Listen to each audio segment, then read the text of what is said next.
Doutor Me Consulta é um oferecimento de Dental Alencar, Laboratório Labovida, Agropet Roraima, Unicesumar e RL Imóveis.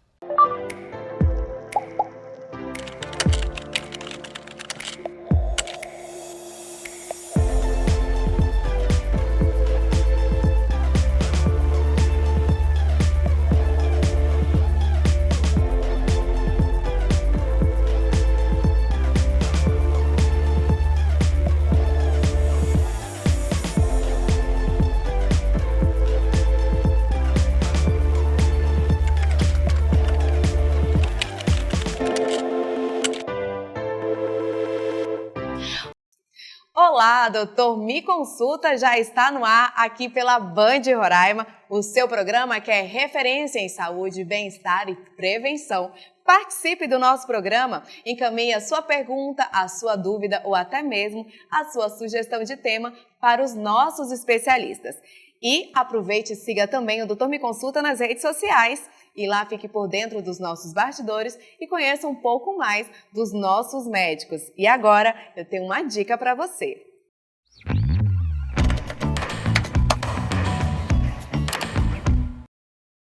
O vírus que causa a Covid-19 é transmitido principalmente por meio de cutícula gerada quando uma pessoa infectada tosse, espirra ou exala. Essas cutículas são muito pesadas para permanecerem no ar e são rapidamente depositadas em pisos ou superfícies.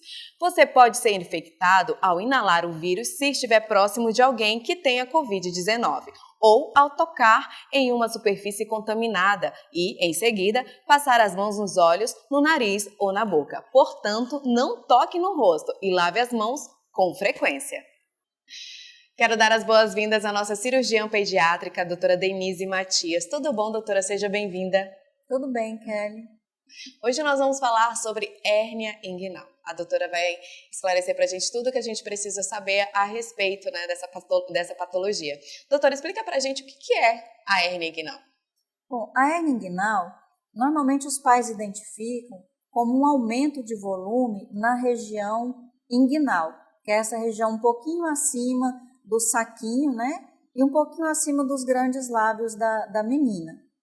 E isso ocorre nos meninos, devido à formação do testículo, que ele ocorre lá em cima, perto dos rins. Aí quando ele desce, ele deixa um canalzinho que normalmente fecha nos primeiros dias de vida. Quando isso não ocorre, fica aberto e pode gerar a hérnia inguinal. As meninas não têm testículo, mas têm um canalzinho muito similar que também pode ficar aberto. Doutora, mas por que isso acontece com os bebês? Olha, Kelly, existem estudos, né, que muitas crianças, cerca de 30%, têm esse canalzinho aberto, mas ele não chega a causar hérnia, tá? Então, existe uma tendência hereditária, tipo assim, os pais têm hérnia, existe uma tendência maior dos filhos terem hérnia. Às vezes a mãe fica preocupada, né? Eu fiz força quando eu estava grávida, por isso que meu filho tem hérnia. Não, não é por isso. Doutora, a gente já tem até participação aqui agora de um telespectador, né? Vamos conhecer a pergunta dele.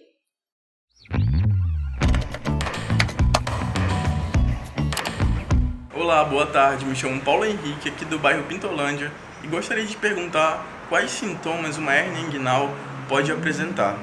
Bom, o principal sintoma percebido pelos pais é um aumento de volume, né, na região inguinal. Às vezes, na hora do banho, as mães estão sempre observando, e ela vai perceber, às vezes, um lado do saquinho está mais alto no menino, ou na menina, um ladinho da virilha fica mais alto quando a criança corre.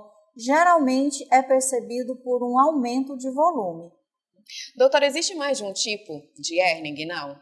Olha, Kelly, a hérnia inguinal mais comum é o que a gente chama de hérnia inguinal indireta, que é essa que passa por esse canalzinho. É bem menos frequente uma hérnia que a gente chama de hérnia direta, que é uma fraqueza da parede. Essa é mais comum nos adultos, mas as crianças também podem apresentar. E o que diferenciam elas? Olha, o que diferencia é o tratamento, tá? Porque no adulto a gente faz o exame colocando o dedo no canal inguinal. Na criança isso não é possível. Então a gente vai perceber mesmo durante o procedimento cirúrgico, tá? E aí, sendo uma hérnia indireta, o tratamento é e a indireta é um pouquinho diferente, a gente faz um reforço maior. Doutora, vamos para mais uma participação, desta vez é da Inara, lá do bairro Buritis, e ela pergunta o seguinte: qual exame deve ser realizado para a detecção da hérnia? Olha, procurando um cirurgião pediátrico, geralmente basta o exame físico. É muito comum os pais chegarem com a gente e já com o ultrassom, mas muitas vezes o ultrassom pode vir falando que está normal, que não tem hérnia, mas no meu exame eu consigo detectar junto com a história clínica. Então, geralmente é a história clínica e o exame físico bem feito. Doutora, a gente vai para mais uma participação, dessa vez é do Roberto Tavares, lá do bairro Jardim Primavera, e a pergunta dele é a seguinte: a partir da hérnia podem ser desenvolvidas maiores complicações? Sim. A hérnia inguinal, ela pode ter uma complicação bem grave, que é quando sai uma alça intestinal e essa alça fica presa. Quando isso ocorre, os pais devem procurar o serviço de emergência e isso precisa ser tratado o mais rápido possível, através da redução. Muitas vezes a gente consegue reduzir e a cirurgia é feita em torno de 3 dias depois, que é para dar tempo de melhorar os tecidos, melhorar o inchaço. Quando não ocorre, isso pode se tornar uma coisa muito grave, porque uma alça sai, ela pode entrar em sofrimento, pode haver uma perfuração intestinal, inclusive pode trazer complicações até chegando ao óbito da criança. No caso do tratamento, doutora, é essencial mesmo a criança com a hérnia inguinal passar pela cirurgia ou existe alguma outra opção de tratamento? Não. A hérnia inguinal, uma vez diagnosticada, ela precisa ser tratada cirurgicamente. Não é uma cirurgia de urgência, mas precisa ser agendada. Às vezes a gente vê os pais chegarem, ela tem hérnia, mas me falaram que eu preciso esperar até os 7 anos de idade. Não. Até no recém-nascido, uma vez diagnosticado a hérnia, ela precisa ser operada. O que a gente observa é que algumas vezes a hérnia ela fica um tempo sem ficar abaulada, sem ficar aumentada de volume, levando os pais à falsa impressão de que aquela hérnia desapareceu. Mas não, só existe um tratamento para a hérnia, que é o tratamento cirúrgico. Essa hérnia ela pode ocasionar dores no bebê, doutora? Geralmente as crianças não costumam reclamar muito de dores, mas pode sim. Tem algumas crianças que reclamam, elas referem que estão sentindo dor. Não é tão comum, mas pode sim. E como é realizada essa cirurgia? Como que o paciente é preparado? Olha, a cirurgia de hérnia inguinal, a recuperação da criança é bastante tranquila. Às vezes os pais ficam preocupados porque a criança não vai ficar quieta, vai correr, vai pular, mas a recuperação é tranquila. A cirurgia, como eu falei, ela é feita com anestesia geral, então a gente precisa de um preparo, fazer alguns exames, preparar, ficar em jejum. A criança não pode estar no momento com nenhuma outra sintoma gripal ou febre. Tá? Doutora, após essa cirurgia, quais são os dias, quantos dias a criança tem que permanecer em repouso, com quanto tempo ela pode voltar às atividades normais, no caso de criança já com idade, digamos 7, 8 anos?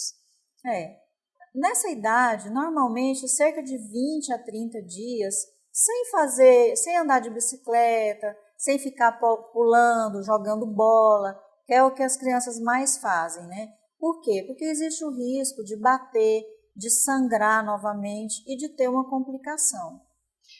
Falando em complicação, doutora, por exemplo, a senhora mencionou aqui que alguns pais, pensam em deixar a criança crescer mais um pouquinho, esperar mais alguns anos para poder fazer a cirurgia da hérnia inguinal, certo?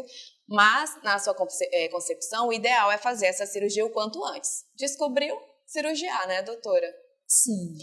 Caso os pais demorem a buscar tratamento para essa hérnia inguinal, quais são as complicações de mais grave que ela pode estar trazendo para o organismo da criança? Olha, Kelly, a complicação maior que pode acontecer, a gente chama de hérnia inguinal encarcerada, que é justamente quando sai alguma estrutura da cavidade abdominal e fica presa. Normalmente, nos meninos, pode ser uma alça intestinal. E nas meninas, pode sair o ovário. E o ovário, ele pode rodar, ele pode sofrer uma torção e a menina corre o risco de perder esse ovário. Então, por que a gente faz a cirurgia eletiva? Olha, toda cirurgia a gente sempre pesa os riscos e os benefícios. Então, é mais fácil, é mais tranquilo fazer a cirurgia marcada, com tranquilidade, com a criança bem, do que correr o risco dessa criança precisar fazer uma cirurgia de urgência.